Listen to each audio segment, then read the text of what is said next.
Okay. இந்த வீடியோவில் நம்ம வந்து சேல் அண்ட் ஃபியூச்சர்ஸ் வந்து பார்ட் 2 பார்க்கலாம். ஓகேங்களா? சரி. இதுவும் போன வீடியோ மாதிரியே தான். ஓகே. சரி. இதில் வந்து இப்போ வந்து பார்த்தீங்கன்னு வச்சுக்கோங்களேன், இன்னொரு ஃபியூச்சர் ஒன்று இருக்குது. இப்போ யூனிட்டரியா இல்லை வந்து ஆர் ஃபெடரலா?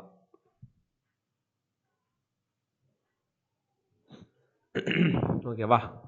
இப்போ நம்ம கான்ஸ்டியூஷன் வந்து என்னது, யூனிட்டரியா இல்லை ஃபெடரலா அப்படின்னு வந்து பார்க்க போகிறோம். சரி. இப்போ யூனிட்டரினா என்ன? ஃபஸ்ட்டு யூனிட்டரினா என்னன்னு பார்த்துடலாம். யூனிட்டரி ஒற்றையாட்சின்னு சொல்லலாம். ஓகேவா? யூனிட்டரி எக்ஸாம்பிள் சொல்லணும் அப்படின்னா மறுபடியும் சொன்னால் இங்கிலாந்து சொல்லலாம், சவுத் ஆஃப்ரிக்கா.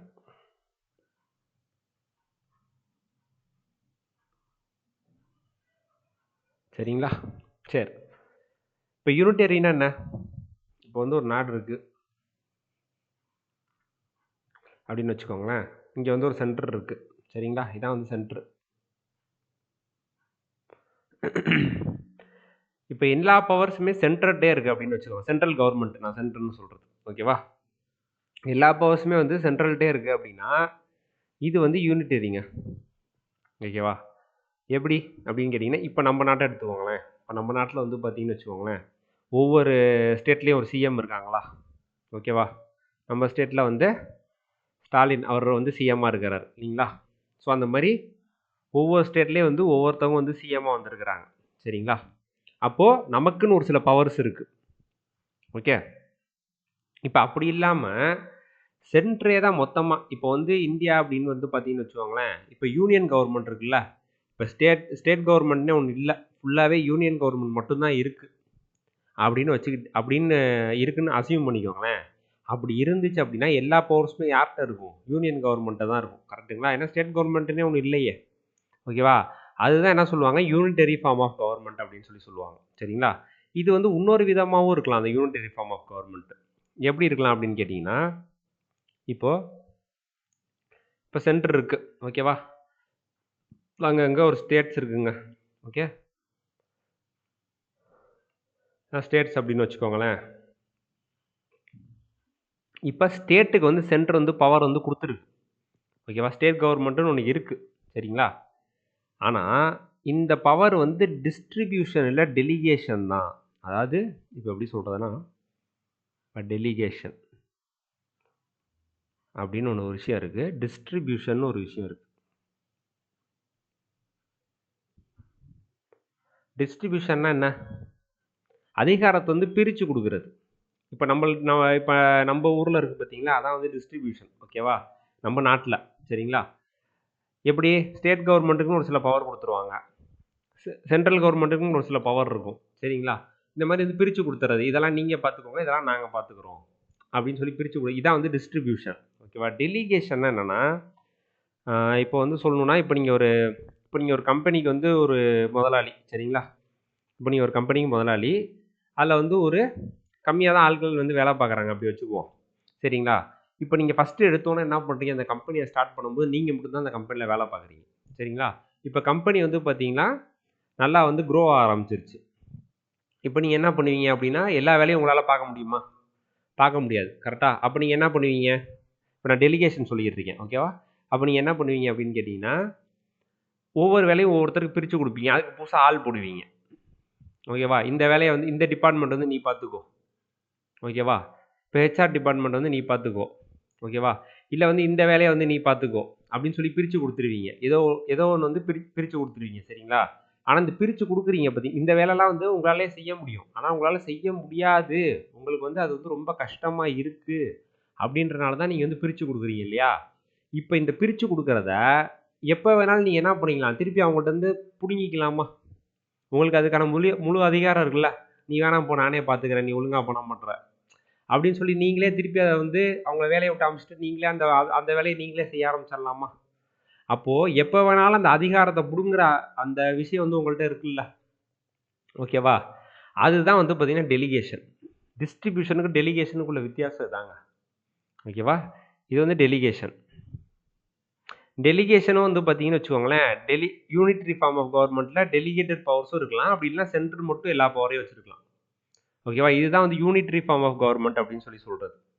ஒன்று சென்டர் மட்டும் எல்லா பவரையும் வச்சுக்குவாங்க, இல்லைனா ஸ்டேட்ஸ்க்கு வந்து பவர் கொடுப்பாங்க. ஆனால் எப்போ அவங்க நினைக்கிறாங்களோ அந்த பவரை திருப்பி வந்து பிடிங்கிடுவாங்க. ஓகேவா? இதுதான் என்னது? Unitary form of government.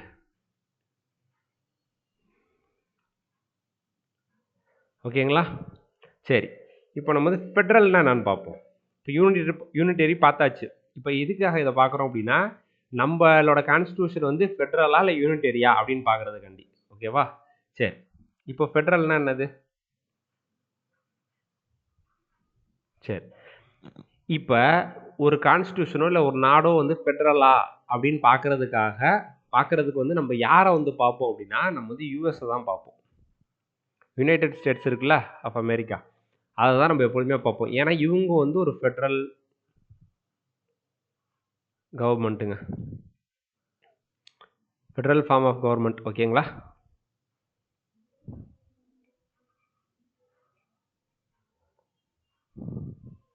ரொம்ப நாளாக இருக்காங்க. ஓகேவா? அதனால நம்ம இவங்கள தான் நம்மன்னு இல்லை, யாராக இருந்தாலும் வந்து யூஎஸ் கவர்மெண்ட் வந்து பார்ப்பாங்க. பார்த்துட்டு அதை ஏன்னா அவங்க வந்து ஃபெட்ரல் ஃபீச்சர்ஸ் ஃபுல்லாகவே, அவங்களோட கவர்மெண்ட் ஃபுல்லாகவே ஃபெட்ரல் ஃபீச்சர், அவங்க கான்ஸ்டியூஷனே அப்படி தான் இருக்கும். சரிங்களா? ஸோ அதனால் அவங்கள பார்த்து அவங்க அப்படி அவங்க இருக்க மாதிரிலாம் நம்ம இருக்கமான்னு பார்ப்பாங்க. அப்படின்னா நம்ம ஃபெட்ரல். இல்லை இப்போ நான் முன்னாடி சொன்னேன் இல்லையா, இந்த மாதிரி இருந்தோம்னா நம்ம யூனிட்டரி. இப்படி தான் வந்து கண்டுபிடிப்பாங்க. சரி, இப்போ ஃபெட்ரல் கவர்மெண்ட், இப்போ யூனிட்டரிக்கு நான் சொன்னேன் இல்லையா, இந்த மாதிரி இருக்கணும். அது மாதிரி ஃபெட்ரலுக்கு வந்து மொத்தமாக வந்து பார்த்தீங்கன்னு வச்சுக்கோங்களேன், ஒரு 5 விஷயம் இருக்குங்க. 5 விஷயம் ரொம்ப ரொம்ப முக்கியம் ஃபெட்ரல் ஃபார்ம் ஆஃப் கவர்மெண்ட்டான்னு பார்க்குறதுக்கு. அதில் முதல் விஷயம் வந்து பார்த்தீங்கன்னா, ரிட்டன் கான்ஸ்டிடியூஷன். ஓகேவா? கான்ஸ்டிடியூஷன் இப்படி எழுதுறேன். ரெண்டாவது வந்து பார்த்தீங்கன்னு வச்சுக்கோங்களேன், டியூவல் கவர்மெண்ட். மூணாவது விஷயம் என்னன்னு கேட்டிங்கன்னா, டிஸ்ட்ரிபியூஷன் ஆஃப் பவர்ஸு. நம்ம முன்னாடி பார்த்தோம் இல்லையா, டிஸ்ட்ரிபியூஷன் ஆஃப் பவர்ஸ்னால் என்னன்னு. நாலாவது, rigidity of the constitution. Rigidity of the constitution. அப்புறம் கான்ஸ்டியூஷன் வந்து சுப்ரீமாக இருக்கணும். கான்ஸ்டியூஷன் தான் சுப்ரீமாக இருக்கணும். சரிங்களா?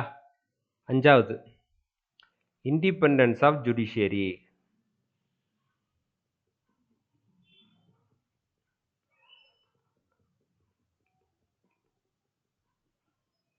ஓகேங்களா? இது 5 விஷயத்தையுமே பார்க்கணுங்க. இது 5மே இருக்குது அப்படின்னா நம்ம வந்து ஃபெட்ரல். ஓகேவா? நம்ம கான்ஸ்டியூஷன் ஃபெட்ரல், நம்ம நாடு வந்து ஃபெட்ரலாக இருக்குன்னு அர்த்தம். சரி, இப்போ இருக்கா அப்படின்னு பார்ப்போம். நம்ம இந்தியாவுக்கு வந்து இந்த 5 விஷயமே இருக்கா அப்படின்னு பார்ப்போம். ரிட்டன் கான்ஸ்டியூஷன் இருக்கா? இருக்கு. இதை தான் நம்ம போன வீடியோவில் பார்த்தோம். நம்ம கான்ஸ்டியூஷன் என்ன கான்ஸ்டியூஷனு? Written constitution. சரி, ஓகே. Dual government. டியூவல் கவர்மெண்ட்னா என்னது? ஒரு நாடு இருக்கு, சென்டரும் இருக்கணும், ஸ்டேட்ஸும் இருக்கணும். ஓகேங்களா? சென்டர் இருக்கணும், என்ன இருக்கணும்? ஸ்டேட்ஸும் இருக்கணும். சென்ட்ரல் கவர்மெண்ட்னு ஒன்று இருக்குது, அதான் யூனியன் கவர்மெண்ட் அப்படின்னு நம்ம சொல்லுவோம் இல்லையா. இன்னொன்று ஸ்டேட் வந்து என்னது? State government. ரெண்டுமே இருக்கா? இருக்குது. அப்போ டியூவல் கவர்மெண்ட் இருக்குது. 2 பேர் இருக்கா? இருக்குங்க. சரி, மூணாவது பாயிண்ட் பாருங்க. மூணாவது பாயிண்ட் என்னது? Distribution of powers. இது என்ன டிஸ்ட்ரிபியூஷன் ஆஃப் பவர்ஸ் அப்படின்னு கேட்டிங்கன்னா, நான் யூனிட்டரி பார்க்கும்போது சொல்லியிருந்தேன் இல்லையா, டிஸ்ட்ரிபியூஷன் ஆஃப் பவர்ஸ்னால் என்ன? பவர்ஸ் வந்து பிரித்து கொடுக்குறது.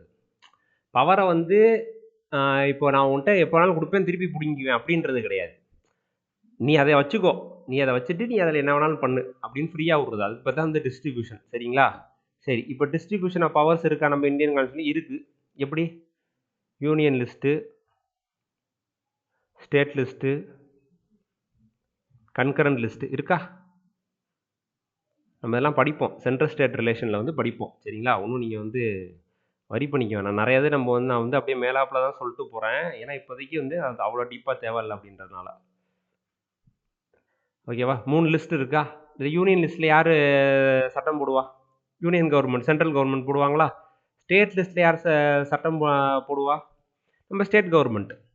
ஓகேவா? இது வந்து என்னென்ன இருக்கும்? டிஃபென்ஸ் இருக்கும், எக்ஸ்டர்னல் அஃபேர்ஸ் இதெல்லாம் இந்த இதில் இருக்கும், யூனியன் லிஸ்ட்டில் இருக்கும். ஏன்னா அதெல்லாம் வந்து சென்ட்ரல் கவர்மெண்ட் சம்மந்தப்பட்ட விஷயங்கள். ஸ்டேட் லிஸ்ட்டில் என்ன இருக்கும்? அக்ரிகல்ச்சர் இருக்கும், போலீஸு இதிலலாம் இப்போ நம்ம ஸ்டேட் கவர்மெண்ட் தமிழ்நாடு இருக்கு இல்லையா? இந்த மாதிரி இப்போ அக்ரிகல்ச்சர்லையோ இல்லை போலீஸ் இந்த மாதிரி விஷயங்களையோ நம்ம என்ன பண்ணிக்கலாம்? நம்மளுக்கு பிடிச்ச மாதிரி சட்டங்களை வந்து நம்ம வந்து ஏற்றிக்கலாம். அதனால தான் நம்மளுக்கு ஒரு லெஜிஸ்லேட்டிவ் அசம்பிளின்னு ஒன்று இருக்குது நம்மளுக்கு. கரெக்டுங்களா? சரி. கன்கரண்ட் லிஸ்ட்டில் பொதுப்பட்டியல்னு சொல்லுவாங்க. இதில் வந்து 2 பேருமே வந்து என்ன பண்ணலாம்? யூனியனும் சரி, ஸ்டேட்டும் சரி 2 பேருமே வந்து இதில் வந்து லா வந்து மேக் பண்ணிக்கலாம். இது எஜுகேஷன். ஓகேவா? சரி. இப்போ இந்த மாதிரி பிரித்து கொடுத்துருக்காங்களா? Union list, state list, concurrent லிஸ்ட்டுன்னு பிரித்து கொடுத்துருக்காங்களா? அப்போ டிஸ்ட்ரிபியூஷன் ஆஃப் பவர்ஸ் இருக்கா? இருக்குது. சரி. அடுத்தது என்னது? Rigidity of the constitution. இது என்ன ரிஜிடிட்டி ஆஃப் த கான்ஸ்டிடியூஷன் அப்படின்னு கேட்டிங்கன்னா, இப்போ நம்ம கான்ஸ்டிடியூஷன் இருக்கா? கான்ஸ்டிடியூஷன் புக் இருக்குது. எழுதும்போது எப்படி இருந்துச்சு? 395 ஆர்டிகல், ஒரு 22 பார்ட்ஸு, 8 ஷெடியூலு, இப்படி தானே இருந்துச்சு. ஓகேவா? ஆனால் இப்போ எப்படி ஆயிடுச்சு? 450க்கு மேலே போயிட்டுருக்கு ஆர்டிகல். ஓகேவா? 22, 25 ஆயிடுச்சு. 8, 12 ஷெடியூல் ஆயிடுச்சு. இப்போ நம்ம அப்போ என்ன பண்ணியிருக்கோம்? நம்ம கான்ஸ்டியூஷன் எப்படி இதெல்லாம் மாறிச்சு? நம்ம கான்ஸ்டியூஷன் நம்ம என்ன பண்ணியிருக்கோம் அப்படின்னு கேட்டிங்கன்னா, நம்ம அமெண்ட்மெண்ட் பண்ணியிருக்கோம், திருத்தம் செஞ்சுருக்கோம். கரெக்டுங்களா? அதனால தானே இப்போ ஆர்டிகல்ஸாக இருக்கட்டும், இல்லை பார்ட்ஸாக இருக்கட்டும், இல்லை ஷெடியூல்ஸாக இருக்கட்டும் எல்லாமே இன்க்ரீஸ் ஆயிருக்கு இல்லையா? அப்போ நம்மளோட கான்ஸ்டியூஷனை நம்ம வந்து திருத்தம் செய்யலாம். ஓகேவா? இந்த கான்ஸ்டியூஷன் அமெண்ட்மெண்ட்லாம் வந்து நம்ம பின்னாடி பார்க்கலாம். ஓகேவா? இங்கே மேலாப்பில் மட்டும் தெரிஞ்சுக்கோங்க. கான்ஸ்டியூஷனை அமெண்ட்மெண்ட் பண்ணி தான் இந்த அப்போ நம்ம கான்ஸ்டியூஷன் அமெண்ட்மெண்ட் பண்ணுறோம் இல்லையா? அமெண்ட்மெண்ட் பண்ணுறோம் இல்லையா? பண்ணும்போது சென்ட்ரரும் ஸ்டேட்டும் சேர்ந்து பண்ணுறோமா? ஓகேவா? இதுதான் வந்து ரிஜிடிட்டி ஆஃப் த கான்ஸ்டியூஷன். இப்போ சென்ட்ரல் ஸ்டேட்டும் சேர்ந்து அமெண்ட்மெண்ட் பண்ணோம் அப்படின்னா அதுதான் வந்து அப்போ தான் வந்து கான்ஸ்டியூஷன் வந்து ரிஜிட்னா என்னது? நல்லா ஸ்ட்ராங்காக இருக்குன்னு அர்த்தம். அதாவது நம்ம கான்ஸ்டியூஷனை வந்து நம்ம வந்து திருத்தம் செய்யணும் அப்படின்னா சென்ட்ரல் கவர்மெண்ட்டோட பர்மிஷனும் வேணும், ஸ்டேட் கவர்மெண்ட்டோட பர்மிஷனும் வேணும். அப்போ எவ்வளோ கஷ்டம் அதை வந்து நம்ம வந்து திருத்தம் வந்து கொண்டு வரதுக்கு அதில் இந்த கான்ஸ்டியூஷனில். அப்போ அது ரிஜிடாக இருக்குன்னு அர்த்தம், நல்லா ஸ்ட்ராங்காக இருக்குது. அது அவ்வளோ சீக்கிரம் அதில் வந்து திருத்தம் வந்து கொண்டு வர முடியாது. அதான் வந்து ரிஜிடிட்டி ஆஃப் த கான்ஸ்டியூஷன். புரியுதுங்களா? இப்போ ஜிஎஸ்டி பில் இருக்குல்ல, ஜிஎஸ்டி இதுக்கு வந்து எப்படின்னா சென்ட்ரல் கவர்மெண்ட் வந்து லா வந்து பாஸ் பண்ணிட்டாங்க. அப்புறமேட்டு என்ன பண்ணாங்க, ஒவ்வொரு ஸ்டேட் கவர்மெண்ட்டுக்கும் அமிச்சாங்க அந்த பில்லை. ஓகேவா? அப்புறமேட்டு என்ன பண்ணும், ஹாஃப் ஆஃப் த ஸ்டேட்டுக்கு மேலே ராட்டிஃபை பண்ணும். இதெல்லாம் நம்ம பின்னாடி பார்க்கலாம். ஓகேவா? ரொம்ப இங்கே போட்டு குழப்பிக்கணும் நீங்கள். ஹாஃப் ஆஃப் த ஸ்டேட்ஸ் நான் சொல்கிறது வந்து என்னென்னா, இப்போ 28 ஸ்டேட் இருக்குது அப்படின்னா 14 ஸ்டேட்டாவது ஒத்துக்கணும். இந்த பில்லை வந்து ஒத்துக்கிறோன்னு சொல்லி ரெசல்யூஷன் வந்து பாஸ் பண்ணணும் அவங்கவுங்க ஸ்டேட்டு லெஜிஸ்லேட்டிவ் அசம்பிளியில். சரிங்களா? இதுதான் வந்து ஹாஃப் ஆஃப் த ஸ்டேட் அப்படின்னு சொல்லி சொல்கிறது. ஓகேவா? ஸோ அப்படி பாஸ் ஆனால் தான் என்னது இந்த ஜிஎஸ்டி. ஓகேவா? அப்போ ரிஜிடிட்டி ஆஃப் த கான்ஸ்டியூஷன் இந்த இதில் இருக்கா? இருக்குது. 4 இருக்குங்க. 5வது இண்டிபெண்டன்ஸ் ஆஃப் ஜுடிஷியரி. இது என்னது? ஜுடிஷியரி வந்து ஃப்ரீடமாக செயல்படுதா? செயல்படுது. எப்படி செயல்படுது? ஏன்னா வந்து ஜுடிஷியரி தானே நம்ம நாட்டில் என்னது? Interpreter of the constitution, guardian of the constitution யார் நம்ம சொல்கிறோம்? ஜுடிஷியரி தான் நம்ம சொல்கிறோம். ஜுடிஷியரி வந்து எந்த ஒரு ஜட்ஜ்மெண்ட் பாஸ் பண்ணாலும் சரி, இல்லை எந்த ஒரு லா வந்து புதுசாக இப்போ ஜுடிஷியரியும் ஒரு சில நேரத்தில் வந்து ஒரு சில சட்டங்களை வந்து இந்த மாதிரி ஃபாலோ பண்ணணும்னு சொல்லி கொண்டு வருவாங்க. இதெல்லாம் வந்து யாரையாவது கேட்டு அவங்க வந்து முடிவெடுக்கிறாங்களா? நீங்கள் சொல்லுங்கள். கண்டிப்பாக கிடையாது இல்லையா? இல்லை யாரோட வற்புறுத்தல் மேலேயாவது வந்து அவங்க வந்து இந்த முடிவெல்லாம் எடுக்கிறாங்களா? கண்டிப்பாக கிடையாது. அப்போ ஜுடிஷியரியும் வந்து இண்டிபெண்ட்டாக தான் இருக்குது. அப்போ 5மே இருக்கா? அப்போ நம்ம கான்ஸ்டியூஷன் என்ன கான்ஸ்டியூஷன்? ஃபெடரல் கான்ஸ்டியூஷன் அப்படின்னு நம்ம முடிவு பண்ணிடலாமா அப்படின்னு கேட்டிங்கன்னா அதான் இல்லை. ஓகேவா? எப்படி? அதான் 5மே இருக்கே, அப்புறம் ஏன் வந்து முடிவு பண்ண முடியாது அப்படின்னு கேட்டிங்கன்னா, நீங்கள் மேலாப்பில் பார்த்தீங்கன்னா அந்த 5 இருக்க மாதிரி தான் இருக்கும். நீங்கள் கொஞ்சம் உள்ளே போய் நல்லா கொஞ்சம் டீப்பாக பார்த்தீங்கன்னு வச்சுக்கோங்களேன், இது 5மே வந்து பார்த்தீங்கன்னா அடி வாங்கும் ஒரு சில நேரங்களில். எல்லா நேரத்துலையும் இல்லை, ஒரு சில நேரங்களில். சரி, அப்போ என்னது இது அப்படின்னு பார்த்தீங்கன்னா, இப்போ நம்ம ஃபஸ்ட்டு பாயிண்ட் சொன்னோமா, என்ன சொன்னோம்? Written constitution. இது இருக்கான்னோ? ஆமாம் இருக்குது. எங்கே இருக்குது? சென்ட்ரலில் மட்டும்தான் இருக்குது. சென்டர்னா நான் சொல்கிறது வந்து ஒரு கான்ஸ்டியூஷன் தான் இருக்குது. இப்போ நீங்கள் யூஎஸ் எடுத்துக்கிட்டீங்கன்னு வச்சுக்கோங்களேன், யூஎஸ் எடுத்துக்கிட்டிங்கன்னா அவங்களுக்கு சென்ட்ரலில் மொத்தமாக யூஎஸ்ஏக்கு சேர்த்து ஒரு கான்ஸ்டியூஷன் இருக்கும், ஒவ்வொரு ஸ்டேட்டுக்கும் ஒரு கான்ஸ்டியூஷன் இருக்கும். மொத்தம் 50 ஸ்டேட் இருக்காங்க, ஒவ்வொரு ஸ்டேட்டும் ஒரு கான்ஸ்டியூஷன் வச்சுருப்பாங்க. நம்மளுக்கு இங்கே அந்த மாதிரி இருக்கா? தமிழ்நாடு கான்ஸ்டியூஷன் அந்த மாதிரி இது இருக்குது இல்லை இல்லை. அப்போது இது வந்து சென்டருக்கு மட்டும்தான் இருக்குது, மொத்தமாக நம்ம எல்லாத்துக்கும் சேர்த்து ஒரு கான்ஸ்டியூஷன் தான் இருக்குது. அப்போ இது அடி வாங்கிடுதா இங்கே? சரி, இது முதல். ரெண்டாவது பாருங்க, என்ன சொன்னோம்? டியூவல் கவர்மெண்ட் அப்படின்னு சொல்லி சொன்னோமா? ஓகேவா? அகைன் டியூவல் கவர்மெண்ட் வந்து பார்த்தீங்கன்னா வச்சுக்கோங்களேன், இப்போ எப்படின்னு கேட்டிங்கன்னா இருக்குது, சென்ட்ரல்னு இருக்குது, ஸ்டேட்டுன்னு இருக்குது. 2 கவர்மெண்ட் இருக்குங்க, இல்லைன்னு நான் சொல்லலை. ஓகேவா? ஆனால் இப்போ வந்து பார்த்தீங்கன்னு வச்சுக்கோங்களேன், நம்ம இப்போ ஸ்டேட் கவர்மெண்ட், இப்போ தமிழ்நாடு ஸ்டேட் வந்து இந்தியா விட்டு வெளியே போகணும் அப்படின்னு நம்ம சொல்கிறோன்னு வச்சுக்கோங்களேன், அது வந்து நம்மளால் போக முடியுமா அப்படின்னு கேட்டிங்கன்னா போக முடியாது. ஓகேவா? நம்ம வந்து மொத்தமாக நம்மளோட எல்லா ஸ்டேட்டும் சேர்ந்தது, ஸ்டேட்டு யூனியன் டெரிட்டரிலாம் சேர்ந்தது தான் இந்தியா. ஓகேவா? ஆனால் நம்ம நினச்சி நம்மளால் வெளியே போக முடியுமா அப்படின்னு கேட்டிங்கன்னா போக முடியாது. ஓகேவா? இது வந்து சென்ட்ரல் நினச்சா தான் என்ன பண்ண முடியும், பண்ண முடியும். அதே மாதிரி வந்து நான் முன்னாடியே சொன்ன மாதிரி கான்ஸ்டியூஷன் வந்து பார்த்தீங்கன்னு வச்சுக்கோங்களேன், அங்கே சென்ட்ருக்குன்னு ஒன்று இருக்கும், யூஎஸில் ஸ்டேட்டுக்குன்னு ஒன்று இருக்கும். ஓகேவா? ஆனால் இங்கேருந்து என்னது, நம்மளோட சென்ட்ருக்கு மட்டும்தான் இருக்குது கான்ஸ்டியூஷன், ஸ்டேட்டுக்கு வந்து கிடையாது. அப்போ இதுவும் அடி வாங்குதா? மூணாவது விஷயம் என்னது? Distribution of powers.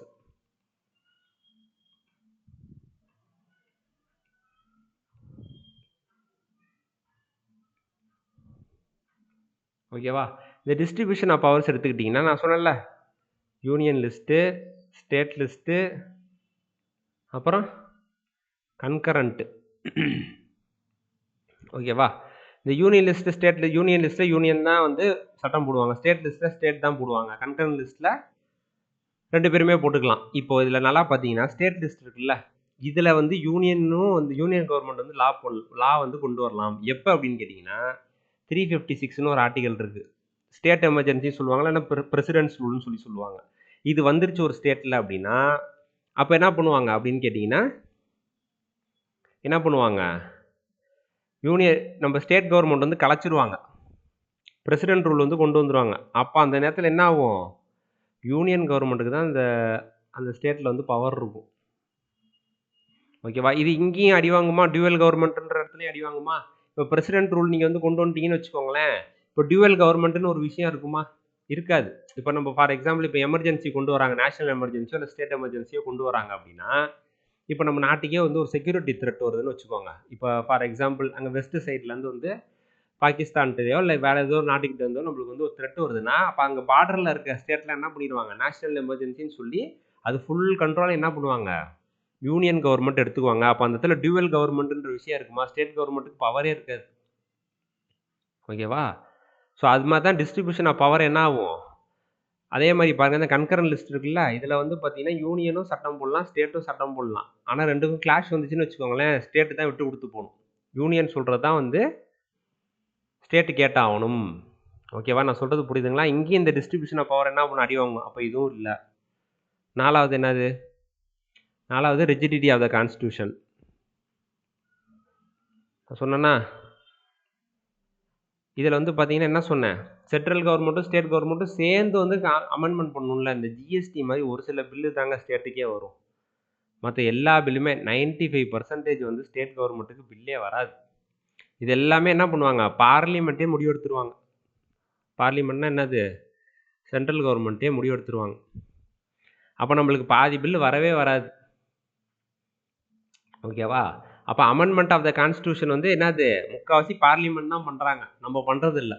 இதெல்லாம் நம்ம பின்னாடி படிப்போம். உங்களுக்கு இதில் புரியலனாலும் கவலைப்படாதீங்க, ஒன்றும் பிரச்சனை இல்லை. நியூவாக இருந்தீங்கன்னா நீங்கள் ஆல்ரெடி நான் பாலிட்டி படிச்சிருக்கேன்னா உங்களுக்கு இதெல்லாம் நல்லா தெளிவாக புரியும். சரிங்களா? அப்போ என்ன ஆகுது, இதுவும் இல்லை. அஞ்சாவது பாருங்கள், இண்டிபெண்ட் ஆஃப் ஜுடிஷியரி இருக்குது.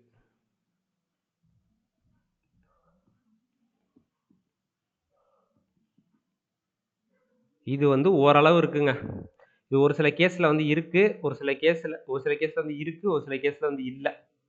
ஓகேவா? ஏன்னா அப்பாயின்மெண்ட் யார் பண்ணுவா அப்படின்னு பார்த்தீங்கன்னா, அப்பாயின்மெண்ட்டும் ரிமூவலும் யார் பண்ணுவா அப்படின்னு வந்து பார்த்தீங்கன்னா எக்ஸிக்யூட்டிவ், சென்ட்ரல் கவர்மெண்ட்டோட எக்ஸிக்யூட்டிவ். நான் சொல்கிறது வந்து சுப்ரீம் கோர்ட்டு, ஹை கோர்ட்டு.